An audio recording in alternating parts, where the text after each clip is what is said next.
हरि ओम ओम नमो भगवते वासुदेवाय। सज्जनों, आप देख रहे हैं हमारे अनंत पत्र न्यूज़ चैनल पर श्री वाराह महापुराण की कथा।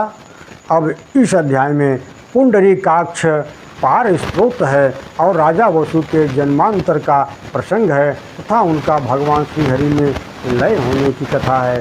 फिर आज चलते हैं कथा की तरफ। पृथ्वी बोली, भगवान जब बृहस्पति की बात सुनकर राजा वसु महाभाग्य राय का संदेह दूर हो गया, तब उन लोगों ने फिर कौन सा कार्य किया। भगवान वराह कहते हैं, पृथ्वी राजा वसु ने अपने राज्य का पालन करते हुए पुष्कल दक्षिणा वाले अनेक विशाल यज्ञों का भगवान श्री हरि का आयोजन किया। उन्होंने देव देवेश्वर भगवान नारायण को अनुष्ठान के द्वारा सभी प्राणियों में अभेद दर्शन की साधना करके प्रसन्न कर लिया। बहुत समय बीत जाने पर राजा वसु के मन में राज्य का उपभोग करने की इच्छा निवृत्त हो गई और इस द्वंद्वमय संसार से मुक्त होने की कामना जाग उठी। अतः उन्होंने अपने 100 पुत्रों में सबसे बड़े राजकुमार विवस्वान को राज सिंहासन पर अभिषिक्त कर दिया और स्वयं तपस्या करने विचार से वन में चले गए। वे पुष्कर तीर्थ में जा पहुँचे, जहाँ भगवत परायण पुरुषों द्वारा पुंडरीकाक्ष भगवान केशव की सदा उपासना होती रहती है। वहाँ जाकर कश्मीर नरेश राजर्षि वसु ने कठिन तपस्या के द्वारा अनुराग पूर्वक पुंडरीकाक्ष पार नामक स्रोत का जप करने में संलग्न हो गए। दीर्घ काल तक उस स्रोत का जप करके महाराज वसु पुंडरीकाक्ष भगवान श्री हरि में विलीन हो गए। पृथ्वी ने पूछा, हे देव, इस पुंडरीकाक्ष पार स्रोत का स्वरूप क्या है? हे परमेश्वर, आप इसे मुझे बताने की कृपा करें। भगवान वाराह कहते हैं, पृथ्वी राजा वसु के द्वारा अनुष्ठित पुंडरीकाक्ष पार स्रोत पुंडरीकाक्ष आपको नमस्कार है। मधुसूदन, आपको नमस्कार है। सर्वलोक महेश्वर, आपको नमस्कार है। तीक्ष्ण सुदर्शन धारण करने वाले श्री हरि को बारंबार नमस्कार है। महाभाव, आप विश्वरूप हैं, भक्तों को वर देने वाले और सर्वव्यापक हैं। आप कमल नयन भगवान श्री हरि को प्रणाम है। ओम नमो भगवते वासुदेवाय। जनों, आप पुंडरीकाक्ष पार स्त्रोत की यहाँ संस्कृत में मैं आप लोगों के समझ प्रस्तुत कर रहा हूँ। ओम नमस्ते पुंडरीकाक्ष, नमस्ते मधुसूदन, नमस्ते सर्वलोकेश, नमस्ते त्रिचक्रिणे, विश्वमूर्ति महाबाहु वरदं सर्वतेजसं, नमामि पुंडरीकाक्षं विद्यात्मकं विभुं, आदिदेवं महादेवं देववेदांगपारगं, गंभीरं सर्वदेवानां नमस्ते वारिजेषणं, सहस्रशीर्षणं देव सहस्राक्षं महाभुजं, जगत्संव्याप्य तिष्ठन्ति नमस्ते परमेश्वरं, शरण्यं शरणं देवं विष्णुं जिष्णुं सनातनं, नीलमेघप्रतीकाशं नमस्ते चक्रपाणिनं, शुद्धं सर्वगतं नित्यं व्योमरूपं सनातनं, भावाभावविदुर्मुक्तं नमस्ते सर्वगं हरिं, नान्यत् किंचित् प्रेष्यामि व्यतिरिक्तं त्वयाच्युतं, त्वयामयं च प्रपश्यामि सर्वमेतच्चराचरम्। अच्युत, हे अच्युत, आपके अतिरिक्त मुझे कोई भी वस्तु प्रतीत नहीं हो रही है। यह संपूर्ण चराचर जगत मुझे आपका ही स्वरूप दिखलाई पड़ रहा है। ओम नमो भगवते वासुदेवाय। भगवान वाराह कहते हैं, राजा वसु के इस प्रकार स्तोत्र पाठ कर ही रहे थे कि एक नीलवर्ण पुरुष मूर्तिमान होकर उनके शरीर के बाहर निकल आया। उसके नेत्र लाल थे। वह है स्वकाय पुरुष दोनों हाथ जोड़कर बोला, हे राजन, मैं क्या करूं? राजा वसु बोले, अरे तुम कौन हो? तुम्हारा क्या काम है? तुम कहाँ से आए हो? व्याध, मुझे बताओ।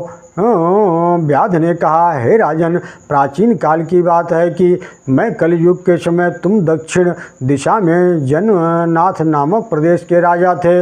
एक समय तुम वन्य पशुओं का शिकार करने के लिए जंगल में गए थे। उस समय तुम्हारे पास बहुत से घोड़े थे। तुम्हारा उद्देश्य सिंह जंतुओं का वध करना मात्र ही था, किंतु मृग का रूप धारण कर वन में विचरण करने वाले एक मुनि तुम्हारे न चाहते हुए भी तुम्हारे बाणों के शिकार होकर भूमि पर गिर पड़े।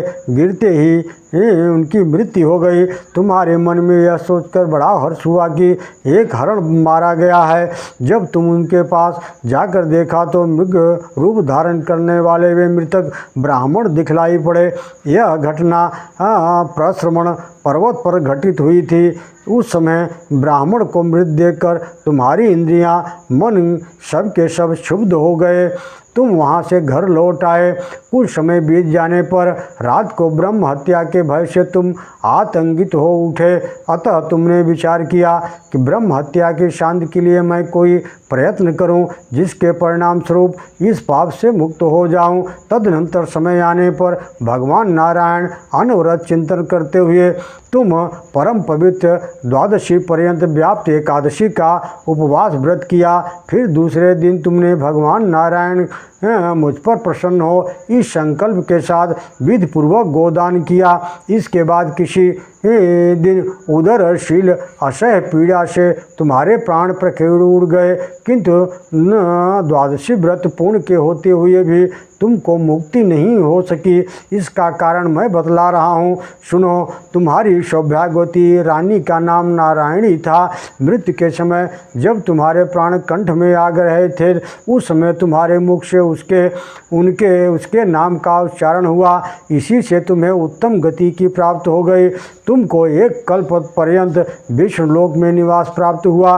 विष्णुलोक में गमन करने के पूर्व मैं तुम्हारे शरीर में स्थित था, अतः वे सब बातें मैं जानता हूँ। मैं उस समय एक भयंकर ब्रह्म राक्षस रूप में था। तुमको अपार कष्ट देना चाहता था। भगवान विष्णु के पार्षद आ गए।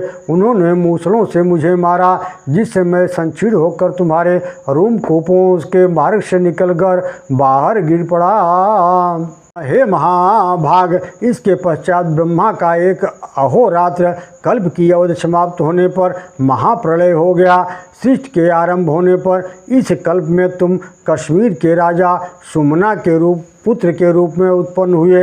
इस जन्म में भी मैं तुम्हारे शरीर में रोमकूपों के मार्ग से पुनः प्रविष्ट हो गया। तुमने इस जन्म में भी प्रभूत दक्षिणा वाले अनेक यज्ञों का अनुष्ठान किया, किंतु ये सभी यज्ञ जनित पुण्य मुझे तुम्हारे शरीर से बाहर निकालने में असमर्थ रहे, क्योंकि इनमें भगवान विष्णु के नाम का उच्चारण नहीं हुआ था। अब जो तुमने इस पुंडरीकाक्ष पार स्त्रोत का पाठ रूप अनुष्ठान किया है, इसके प्रभाव से तुम्हारे शरीर से मैं रोमकूपों के मार्ग से बाहर आ गया हूँ। हे राजेंद्र, मैं वही ब्रह्म राक्षस अब व्याध बनकर पुनः प्रकट हुआ हूँ। पुंडरीकाक्ष भगवान नारायण के इस स्तोत्र के सुनने के प्रभाव से पहले जो मेरी पापमयी मूर्ति थी वह अब समाप्त हो गई है। मैं उससे अब मुक्त हो गया हूँ। हे राजन, अब मेरी बुद्धि में धर्म का उदय हो गया है। यह प्रसंग सुनकर महाराज वसु के मन में आश्चर्य की सीमा न रही। फिर तो बड़े आदर के साथ वे उस व्याध से बात करने लगे। राजा वसु ने कहा, हे व्याध, तुम्हारी ये कृपा से आज मुझे अपने पूर्व जन्म की बात याद आ गई। वैसे भी तुम मेरे प्रभाव से अब व्याध न कहलाकर धर्म व्याध के नाम से प्रसिद्ध होगे। जो पुरुष इस पुंडरीकाक्ष पार नामक उत्तम स्रोत का श्रवण करेगा, उसे भी पुष्कर क्षेत्र के विविध पूर्वक स्नान करने का फल प्राप्त होगा। भगवान वाराह करते हैं, जगत धाती पृथ्वी राजा वसु धर्म व्याध से इस प्रकार कहकर एक परम उत्तम विमान पर आरूढ़ हुए और भगवान नारायण के लोक में जाकर उनकी अनंत तेज और राश में विलीन हो गए। ओम नमो भगवते वासुदेवाय।